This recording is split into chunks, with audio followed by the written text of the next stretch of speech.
A very good morning to all of you. आज आप सभी लोगों को सेंटेंस अरेंजमेंट के बारे में समझाया जाएगा। सेंटेंस अरेंजमेंट के रूल और नियम के बारे में समझाया जाएगा। सेंटेंस अरेंजमेंट क्या होता है। अब सबसे पहले सेंटेंस अरेंजमेंट को समझने से पहले हमको इसकी डिफिनीशन समझनी पड़ेगी। इस सेंटेंस अरेंजमेंट की डिफिनीशन क्या होती है। लिखा है sentence is the group of words. Sentence जो है वो एक समूह होता है शब्दों का that are arrange in the proper order, जिसको सुव्यवस्थित तरीके से क्या करते हैं हम अरेंज करते हैं, व्यवस्थित करते हैं to a given proper meaning. और उसके बाद उसकी क्या कुछ प्रॉपर जो है उसका मतलब भी निकलना चाहिए। ऐसा हो जाए तब उसको जो है हम जो क्या सेंटेंस की श्रेणी में रखते हैं। या इसका हिंदी बनाए शब्दों का सुव्यवस्थित समूह जो एक अर्थपूर्ण भाव प्रकट करता है। मतलब शब्दों का ऐसा समूह जो एक अर्थपूर्ण भाव प्रकट करे उसको जो हम क्या कहते हैं वाक्य कहते हैं, या वो वाक्य की श्रेणी में उसको क्या करते हैं हम रखते हैं। मतलब कोई शब्द उसका मतलब निकले तो उसको वाक्य की श्रेणी में क्या करेंगे रखेंगे। जैसे मान लीजिए एक एग्जाम्पल अगर आपको बनाना है तो लिखेंगे यहाँ लिव्स दिल्ली इन ही। अब ये गलत है। अब जब इसका प्रॉपर सेंटेंस बनाएंगे ये गलत है, जब इसको सही बनाएंगे कहेंगे ही लिव्स इन दिल्ली। ये इसका प्रॉपर वर्ड हो गया। अब ये जिसका कोई मतलब निकालेंगे लिव्स दिल्ली, इसका कोई मतलब नहीं निकलेगा। लेकिन जब इसका ही लिव्स इन दिल्ली कहेंगे तो इसका मतलब निकलता है, लास्ट में फुल स्टॉप लगाएंगे, इसका मतलब निकलता है कि वो दिल्ली में रहता है। तो अतः ये क्या हो जाएगा, ये गलत हो जाएगा और ये क्या है सही है, ये सुव्यवस्थित। और एक चीज और सेंटेंस को हमने अरेंज करने के लिए ये सब्जेक्ट है, ये वर्ब है, ये प्रीपोजिशन है और ये ऑब्जेक्ट इस श्रेणी में आ जाएगा, ये ऑब्जेक्ट हो जाता है। सेंटेंस लिखने का क्या होता है, ये तरीका होता है। इस तरह सेंटेंस को क्या करते हैं हम लिखते हैं। अब जो है सेंटेंस के भाग लिखा है यहाँ पे। सेंटेंस के भाग, सेंटेंस के भाग क्या होते हैं लिखा है। एक सेंटेंस में दो भाग होते हैं। मतलब एक सेंटेंस में कितने भाग होते हैं, दो भाग होते हैं। सबसे पहले होता है सब्जेक्ट। सब्जेक्ट होता है, इसको कर्ता बोला जाता है। इसको क्या बोलते हैं हम, कर्ता। दूसरा होता है प्रेडिकेट, इसको क्या बोलते हैं विधेय। मतलब एक सब्जेक्ट हो जाएगा और दूसरा क्या हो जाएगा कर्ता, या जो है वो सब्जेक्ट हो जाएगा। लिखा है कर्ता शब्द सेंटेंस में जिसके द्वारा संपादित किया जाता है, जिसके द्वारा जो है क्या होता है सब्जेक्ट संपादित किया जाता है, या जिस विषय में कुछ कहा जाता है उसे क्या कहते हैं सब्जेक्ट कहते हैं। जिसके विषय में कुछ कहा जाए तो क्या कहेंगे सब्जेक्ट कहेंगे। प्रेडिकेट क्या होता है, विधेय क्या होता है। विधेय सेंटेंस में सब्जेक्ट के विषय में जो कुछ भी कहा, मतलब कर्ता में जो कहा जिसके द्वारा कार्य संपादित किया जाए, और संपादित करने के बाद जो कुछ बात कही जा रही है आगे उसको क्या कहते हैं हम प्रेडिकेट कहते हैं। जो चीज संपादित हो रहा है उसको सब्जेक्ट हो जाएगा और जो बात कही जा रही है उस सेंटेंस में वो क्या हो जाएगा प्रेडिकेट हो जाएगा। इस तरह सेंटेंस और सब्जेक्ट और प्रेडिकेट को क्या करते हैं हम छांटते हैं। जैसे मान लीजिए एग्जांपल के तौर पर आपको सब्जेक्ट प्रेडिकेट छांटना रहे तो कैसे सब्जेक्ट प्रेडिकेट छांटेंगे। जैसे मान लीजिए एग्जांपल यहां मैं दे दूं, लिखता हूं ही लिव्स इन मऊ। अब देखिए ही लिव्स इन मऊ दे दिया। अब ही के द्वारा क्या हो रहा है कार्य संपादित होती है, ये क्या हो जाएगा ही के कौन मऊ रहता है, तो पूछेंगे कौन मऊ रहता है, अब क्या कहेंगे ही रहता है। तो जो ही है वो क्या है इसमें सब्जेक्ट, और इसके बारे में बात कही जा रही है और ये बात कही गई है, ये क्या हो जाएगा प्रेडिकेट हो जाएगा। मतलब ही इसमें करता हो गया, ये जो ही लिव्स इन मऊ क्या हो जाएगा वो इसमें विधेय हो जाएगा, प्रेडिकेट की श्रेणी में इसको क्या करते हैं हम रख देते हैं, प्रेडिकेट हो जाएगा। अब अगला देखिए दिया है सेंटेंस के प्रकार है। नेक्स्ट पार्ट में जो है, नेक्स्ट में आप जो है सेंटेंस के प्रकार समझेंगे। सेंटेंस के प्रकार कितने होते हैं, types of sentence. Types of sentences में लिखा है कि सेंटेंस को कुछ निम्न प्रकारों से क्या वर्गीकृत किया जाता है। उसमें सबसे पहले दे रहा है अफर्मेटिव सेंटेंस। सबसे पहले क्या दिया है अफर्मेटिव सेंटेंस। अफर्मेटिव सेंटेंस, सबसे पहले अफर्मेटिव सेंटेंस दिया है, समझेंगे इसको। ऐसे वाक्य कथनात्मक स्वीकृति स्टेटमेंट विथ यस को बताते हैं, मतलब सकारात्मक वाक्य होते हैं। ऐसे वाक्य कैसे होते हैं सकारात्मक होते हैं, और यस के बारे में बताएंगे कि इस तरह से यस को क्या करते हैं हम प्रयोग करें। मान लीजिए एग्जाम्पल के तौर पर अगर समझना रहे लिखेंगे ही गोज टू स्कूल। अब ही गोज टू स्कूल, जब इसका हिंदी बनाएंगे वो स्कूल जाता है, मतलब वो स्कूल जाता है, मतलब क्या कर रहा है ये सकारात्मक वाक्य है। इसमें कोई भी तरीके से नकारात्मकता या कोई प्रश्न नहीं पूछा जा रहा है, सीधा वाक्य है कि वो स्कूल जाता है, तो उसको किसमें रख देंगे हम अफर्मेटिव सेंटेंस में रख देंगे। जैसे मान लीजिए इसका रूल अगर समझना है आपको, रूल क्या होता है समझना रहे, तो सबसे पहले सब्जेक्ट होता है, फिर ये सब्जेक्ट के बाद हेल्पिंग वर्ब, साथ में मैंने लिख दिया, plus verb plus object plus complement. इस तरह से सेंटेंस का निर्माण करते हैं। सिंपल सेंटेंस का पहले सब्जेक्ट आएगा, फिर हेल्पिंग वर्ब आएगा, फिर वर्ब आएगा, ऑब्जेक्ट आएगा और कॉम्प्लीमेंट आएगा। ये मैंने शार्ट में लिखा है, ये जो है कॉम्प्लीमेंट आ जाएगा। इस तरह से सेंटेंस को लिख ले। अब जैसे यहाँ में सब्जेक्ट आ गया ही, फिर गोज आ गया, टू आ गया, स्कूल आ गया, तो यह क्या है सेंटेंस? अफर्मेटिव सेंटेंस है, स्वीकृति दे रहा है, यह सकारात्मक वाक्य है। इसको जो है हम जो है क्या करेंगे, सेंटेंस लिखा है कि कुछ वाक्यों में कॉम्प्लीमेंट नहीं होती है, जैसे कुछ वाक्यों में कॉम्प्लीमेंट का प्रयोग हम नहीं करते हैं। जैसे मान लीजिए कॉम्प्लीमेंट का प्रयोग कुछ वाक्यों में हम जो है नहीं करते हैं। वाक्य का कर्ता कई शब्दों से मिलकर भी बन सकता है। जो वाक्य ये करता है, सब्जेक्ट है, वो कई शब्दों से मिलकर भी बन सकता है, तो तब भी जो क्या होगा, कर्ता होगा। मतलब कई शब्द भी रहे तब भी उसको क्या करेंगे, हम जो है सब्जेक्ट की श्रेणी में रख सकते हैं। ये नहीं कि मतलब एक सेंटेंस है, एक वर्ड है, तो उसको ही आप जो है सब्जेक्ट रखेंगे। जैसे मान लीजिए एग्जाम्पल तो समझना है आपको, एग्जाम्पल के तौर पर अगर वो समझना रहे तो लिखेंगे द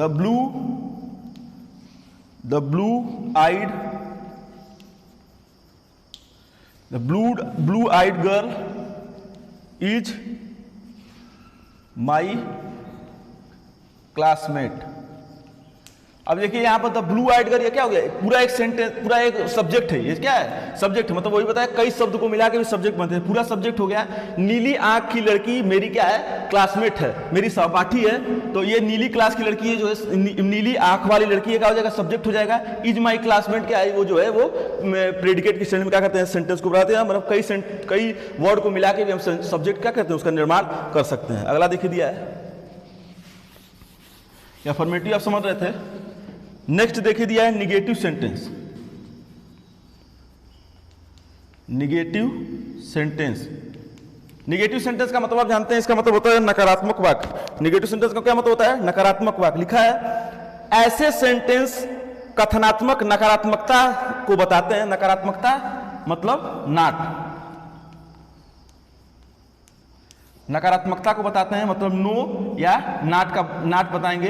तो इसको किसमें रख देंगे हम, जो है निगेटिव सेंटेंस श्रेणी में क्या करते हैं, रख देते हैं। इसमें नॉट, नेवर, नो आदि का प्रयोग क्या होता है, नॉट आ जाए, नेवर आ जाए, इस तरह सेंटेंस को क्या करते हैं, प्रयोग करते हैं। जैसे मान लीजिए इसका अगर आपको रूल लिखना रहा तो इसका रूल लिखेंगे आप, सबसे पहले लिखेंगे subject plus helping verb plus not plus verb और plus object plus complement. Start में लिख दिया, मतलब सब्जेक्ट आएगा, हेल्पिंग वर्ब आएगा, नॉट आएगा, वर्ब आएगा और उसके बाद जो है ऑब्जेक्ट आएगा और कॉम्प्लीमेंट आएगा। इस तरह से सेंटेंस का जो है निगेटिव सेंटेंस का आप जो है निर्माण करते हैं। जैसे मान लीजिए एक सेंटेंस निगेटिव नकारात्मक सेंटेंस अगर आपको एक समझना रहे कैसे समझेंगे, तो आप जैसे लिखेंगे यहाँ पर एग्जाम्पल के तौर पर लिखना रहे आपको, लिखेंगे सी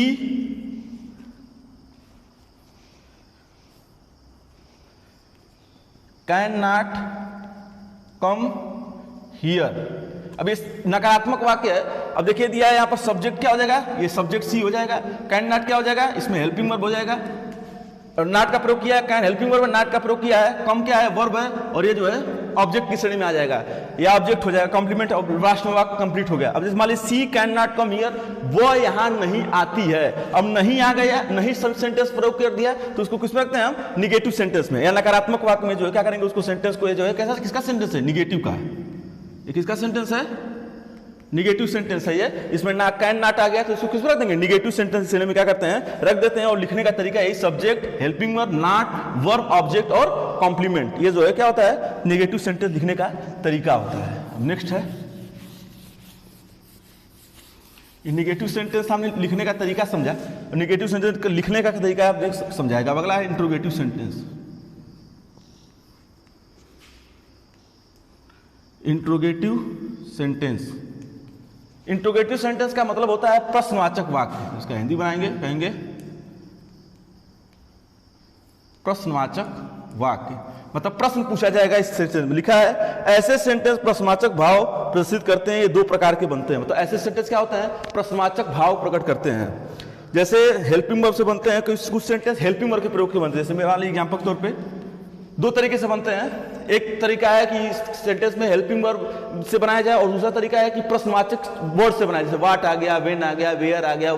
तो ऐसे भी सेंटेंस का क्या करते हैं हम निर्माण करते हैं। जैसे मान लीजिए इसका अगर आपको रूल समझना रहे, एग्जाम्पल पहले रूल देख लीजिए क्या लिखा है। लिखा है हेल्पिंग वर्ब, इसमें सबसे पहले आएगा plus subject plus verb plus, आप आगे लिख देंगे इस तरह से, प्लस ऑब्जेक्ट प्लस कॉम्प्लीमेंट और सबसे जरूरी क्वेश्चन मार्क। ऐसे सेंटेंसों में हमेशा जो है वो क्वेश्चन मार्क का प्रयोग हम जरूर करते हैं। अगर क्वेश्चन मार्क हम नहीं प्रयोग कर रहे हैं तो क्या हो जाएगा, ऐसा सेंटेंस गलत हो जाता है। दो तरीके से बनाने को बताया है, मतलब जैसे ऐसे सेंटेंसों का आप दो तरीके से निर्माण करते हैं। जैसे कैसे करेंगे दो तरीके से निर्माण, देखिए दिया एग्जाम्पल के तौर पर अगर समझना रहे आपको दो तरीके से। देखिए पहला तरीका है are you going to school, एक क्वेश्चन मार्क लगा देंगे। अब देखिए पहला हेल्पिंग वर्ब का प्रयोग करके मैंने बता दिया। मैंने कहा या तो हेल्पिंग वर्ब लगाएंगे या प्रश्नवाचक वर्ड लगाएंगे। तो मैंने यहाँ पहला वाक्य जो है हेल्पिंग वर्ब का प्रयोग, जब इसका हिंदी बनाएंगे are you going to school, क्या तुम स्कूल जा रहे हो।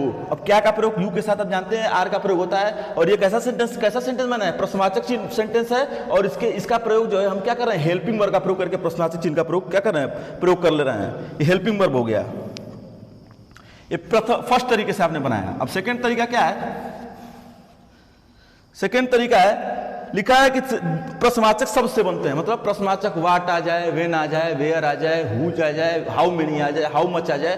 तो ऐसे सेंटेंस को भी इंट्रोगेटिव सेंटेंस की श्रेणी में रख सकते हैं और उसमें भी जो है प्रश्नवाचक चिन्ह का प्रयोग हम जो है निश्चित तौर पे करते हैं, तभी जाके जो है वाक्य जो है वो कंप्लीट होता है। जैसे मान लीजिए कि एग्जाम्पल के तौर पर आपको समझना रहे, जैसे मान लीजिए हु एक समझना है आपको, हु मतलब होता है कौन, मतलब क्या आता है कौन। और कैसा सेंटेंस है ये प्रश्नवाचक वर्ड है। ये कैसा कौन सा वर्ड है, प्रश्नवाचक वर्ड। जैसे मान लीजिए आप लिखेंगे हु आर यू, लास्ट में क्वेश्चन मार्क, जब इसका हिंदी बनाएंगे तुम कौन हो, जब इसका हिंदी बनाएंगे कहेंगे तुम कौन हो, तो हु के लिए तो किसका प्रयोग किया है, हु को मतलब प्रश्न पूछने के लिए प्रयोग किया जा रहा है। कोई व्यक्ति से कोई व्यक्ति पूछ रहा है कि तुम कौन हो, तो या कौन के लिए हु का प्रयोग और प्रश्नवाचक चिन्ह का प्रयोग करके इस सेंटेंस को क्या करते हैं हम बनाते हैं। इसमें अगर ऐसे सेंटेंस का अगर आपको रूल लिखना रहे तो लिखेंगे आप, ऐसे सेंटेंसों का रूल लिखना रहे तो लिखेंगे रूल, लिखेंगे question word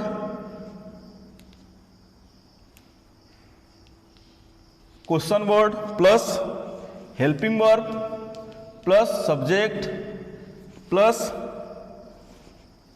verb plus object plus complement, साथ में लिख दिया। मतलब पहले क्वेश्चन वर्ड आएगा, फिर हेल्पिंग वर्ब आएगी, सब्जेक्ट आएगा, वर्ब आएगा, ऑब्जेक्ट आएगा और उसके बाद क्या होगा, कॉम्प्लीमेंट आएगा। जैसे मान लीजिए एक और एग्जांपल अगर आपको समझना रहे, देख लिखा दे वेयर डू यू लीव, ये आ गया। और प्लस जो है यहाँ पर क्वेश्चन मार्क का प्रयोग भी करेंगे। अब जैसे मान लीजिए वेयर डू यू लिव, यहाँ फिर क्वेश्चन मार्क लगाएंगे। जब इसका हिंदी बनाएंगे कहेंगे तुम कहाँ रहते हो। अब कहाँ के लिए वेयर का क्या है, ये क्या वेयर मतलब क्या होता है, कहाँ, वेयर मतलब क्या होता है कहाँ, तुम कहाँ रहते हो। अब कहाँ जैसे ही कहा तो क्या होगा, वो प्रश्न पूछ रहा है। अब प्रश्न पूछने के लिए जो हमने किसका प्रयोग किया, क्वेश्चन वर्ड का। तो लिखा मैंने आपसे, लिखा है हमने question word plus helping verb, do क्या है हेल्पिंग वर्ब है, सब्जेक्ट यू हो जाएगा, वर्ब क्या है इसमें लीव है और ऑब्जेक्ट कॉम्प्लीमेंट इसमें नहीं है इस सेंटेंस में। तो इस तरह से सेंटेंस का क्या करते हैं, निर्माण करते हैं। मतलब लिखने का तरीका जो है वो इंट्रोगेटिव सेंटेंस कैसा होता है, ऐसे ही होता है। यहाँ पर कोई भी हेल्पिंग वर्ब का प्रयोग कर देंगे, लेकिन लिखने का तरीका जो क्या होगा, प्रश्नवाचक चिन्ह को क्या करेंगे, प्रश्नवाचक वर्ड को क्या करेंगे हम जो है वो पहले लिखेंगे और प्रश्नवाचक चिन्ह को क्या करेंगे बाद में लिखेंगे। अगर ये प्रश्नवाचक चिन्ह हम नहीं लगाते हैं तो वर्ड जो क्या हो जाता है वो गलत हो जाता है। अगला देखिए दिया है इंट्रोगेटिव हो गया। नेक्स्ट देखिए दिया है imperative sentence.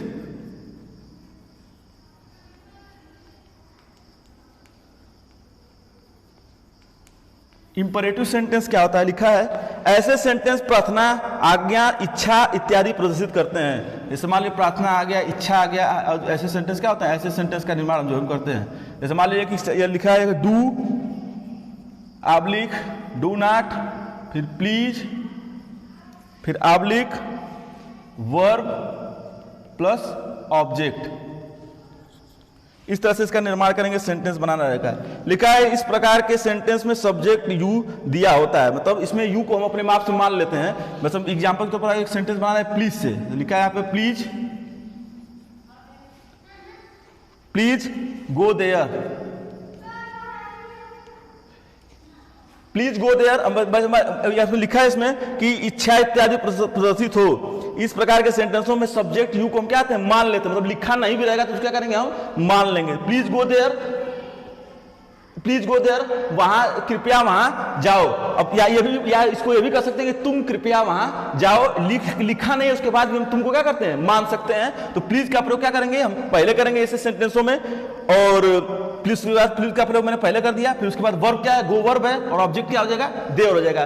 Please go there, कृपया वहां जाओ। यहां पर गो का प्रयोग करके प्लीज का सेंटेंस का प्रयोग करके क्या करेंगे, बना लेंगे। एक चीज आपको ध्यान देना है कि यू अगर नहीं भी दिया रहेगा तो हम यू क्या करते हैं, अपने आप स्वतः से क्या करते हैं, मान लेते हैं कि इसमें यू जो है वो दिया हुआ है।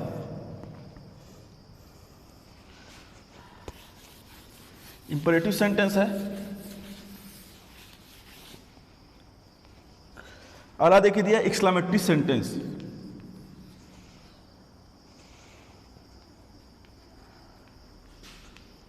एक्सक्लेमेटरी सेंटेंस, एक्सक्लेमेटरी सेंटेंस है। लिखा ऐसे सेंटेंस मानवीय भावनाओं या उद्गारों को प्रकट करते हैं, मतलब मन के भावनाओं, जैसे खुशी की बात हो तो मन का भावना हो, खुश हैं हम, दुख का बात हो, सारो हो गया, तो ऐसे सेंटेंसों को जो है इसमें रखते हैं। जैसे मान लीजिए इसका रूल अगर आपको समझना रहे, रूल क्या होता है, तो लिखेंगे एक्सक्लेमेटरी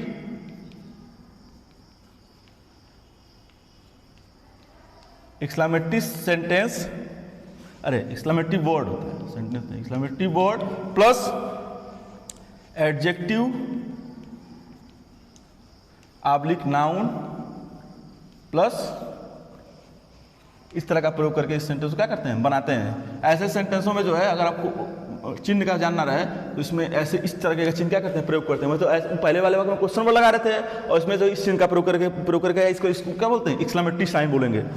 जैसे मन की भावना बताया, मन के उद्गार आ जाए, मन की फीलिंग्स आ जाए, उसमें मानवीय भावनाएं आ जाए। तो जैसे मान लीजिए एग्जाम्पल के तौर पर अगर समझना रहे, लिखेंगे व्हाट ए सीन।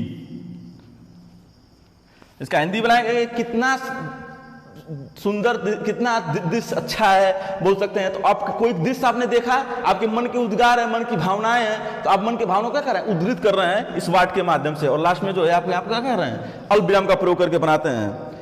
अब एक और सेंटेंस बनाए, और एक और सेंटेंस अगर आपको बनाना रहे, लिखने का तरीका मैं आपको बता दिया। एक सेंटेंस और बनाना रहे आपको एग्जाम्पल के तौर पे, तो लिखेंगे हाउ क्रूअल सी इज। यहां पर अल्पविराम का प्रयोग कर दिया। अब ये भी मन के अंदर की भावना है आपके, हाउ क्रूअल सी इज, वह कितनी निर्दयी है, वह कितनी निर्दयी है। क्रूअल मतलब क्या होता है, निर्दयी होता है, वह कितनी निर्दयी है। अब किसी महिला को या किसी लड़की को कोई व्यक्ति कह रहा है कि वह कितनी क्या है, निर्दयी है, हाउ क्रूअल सी इज, वह कितनी निर्दयी है। और ये आप निर्दयता आप देख नहीं रहे हैं उसकी। जैसे ब्यूटी का कोई चीज आप देखते हैं ब्यूटीफुल रहती है, तो उसको आप जो है देखते हैं, महसूस करते हैं। अब ये नहीं कि आप उसकी चीज अंदर की चीजों को देखते हैं कैसी सुंदर। ऐसे ही क्रूएल्टी, प्यार, ये सब चीजें दिख नहीं सकती हैं। आप क्या करते हैं, उसको केवल जो है महसूस करते हैं, और जो जिसमें महसूस हो जाए उसको जो है इसमें महसूस करने का प्रयोग हो जाए, मानवीय भावनाएं आ जाए, तो उसको एक्सक्लेमेटरी सेंटेंस के अंतर्गत क्या करते हैं, रखते हैं। और लास्ट में इस दो एक्सक्लेमेटरी साइन का क्या करते हैं, प्रयोग भी करते हैं। लिखा है कि स्ट्रक्चर सही प्रकार से लगाने का प्रयत्न, जब नोट करके दिखा है कि जब भी हम ऐसे सेंटेंस अरेंजमेंट करें तो जो स्ट्रक्चर है वो सही लगाने का प्रयोग करें। सब्जेक्ट का चयन करने से आपको उत्तर लगभग आधा पूरा हो जाएगा। मतलब सब्जेक्ट का चयन अगर आप सही से करते हैं तो आपका करीबन आधा उत्तर पूरा हो जाता है। उसके बाद सेंटेंस के स्ट्रक्चर को इसमें लगाएं, उसके बाद सेंटेंस का स्ट्रक्चर लगा देंगे तो पूरा सेंटेंस क्या हो जाएगा, कंप्लीट हो जाएगा। ये आज आप लोगों को जो है सेंटेंस अरेंजमेंट के बारे में समझाने की हमने कोशिश की कि सेंटेंस अरेंजमेंट क्या होता है, कैसे सेंटेंसों का हम निर्माण करेंगे तो सेंटेंस सही हो जाएगा। जैसे मान लीजिए कि एग्जाम्पल के तौर पर एक जो है एक सेंटेंस अरेंजमेंट हम करके बता दें आपको। लिखा है in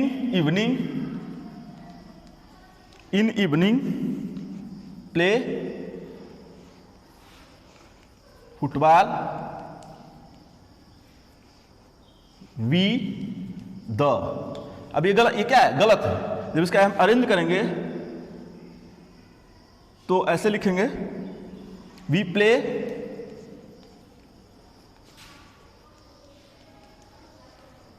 football in evening. We play football in the, यहाँ द लिख सकते हैं, इन द इवनिंग। तो एक सेंटेंस आपने बना दिया। अब देखिए एक सेंटेंस का आपने निर्माण कर दिया यहाँ कि we play football in evening, हम लोग शाम को फुटबॉल खेलते हैं। अब ये क्या था, in evening we play with football, अब ये सेंटेंस गलत था। इसका अगर आप कोई मतलब निकालेंगे इन इवनिंग प्ले फुटबॉल विद, तो ये क्या हो जाएगा, गलत हो जाएगा। ये जो लिखने का तरीका था सेंटेंस वो गलत था, क्योंकि इसमें जो सब्जेक्ट पहले आया था, न हम हेल्पिंग वर्ब रख रहे थे, न ऑब्जेक्ट रख रहे थे। जो सेंटेंस लिखने का मैंने आपको प्रक्रिया बताया था कि sentence, subject, helping verb, verb, object, उसके नियम को ये फॉलो नहीं करता है। लेकिन ये वाला जो सेंटेंस लिखे हैं वो नियम क्या कर रहा है, फॉलो कर रहा है। We play football in the evening, हम लोग शाम को फुटबॉल खेलते हैं। तो खेलते हैं ताते लगा है, प्रेजेंट टेंस का वाक्य है ये, और ये सेंटेंस में क्या लगा, बिल्कुल प्रॉपर वर्ड में लिखा गया है। तो इस तरह के सेंटेंस का हम अरेंजमेंट करते हैं। जैसे क्वेश्चन वर्ड आएगा तो पहले क्वेश्चन वर्ड लिख लेंगे, क्या का प्रयोग अगर आता है तो क्वेश्चन वर्ड लिख लेंगे। ऐसे मान लीजिए क्या पहले शुरू हो रहा है तो जो हेल्पिंग वर्ब होगा वो कोई उस सेंटेंस का उसको पहले लिख लेंगे हम, फिर उसके बाद वही हेल्पिंग वर्ब, फिर उसके बाद आगे की प्रक्रिया जो है वो सब्जेक्ट, फिर ऑब्जेक्ट लिख के उसको क्या करेंगे, वर्ब को पूरा कर देंगे, वर्ब आप बीच में लिखते हैं। तो इस तरह के सेंटेंस अरेंजमेंट का आपको तरीका समझाने की मैं कोशिश किया कि सेंटेंस अरेंजमेंट आप कैसे करते हैं। अब नेक्स्ट पार्ट में जो है आपको, नेक्स्ट पार्ट में passage for translation into English, next part में passage for translation into English के बारे में आपको मैं समझाऊंगा कि passage for translation into English में क्या रूल और क्या नियम लगते हैं। संडे स्पेशल क्लासेस के लिए मेरे यूट्यूब चैनल को लाइक करें, फॉलो करें, सब्सक्राइब करें तथा अधिक से अधिक लोगों को मेरे चैनल के बारे में जानकारी देकर जागरूक करें। Thanks to all of you.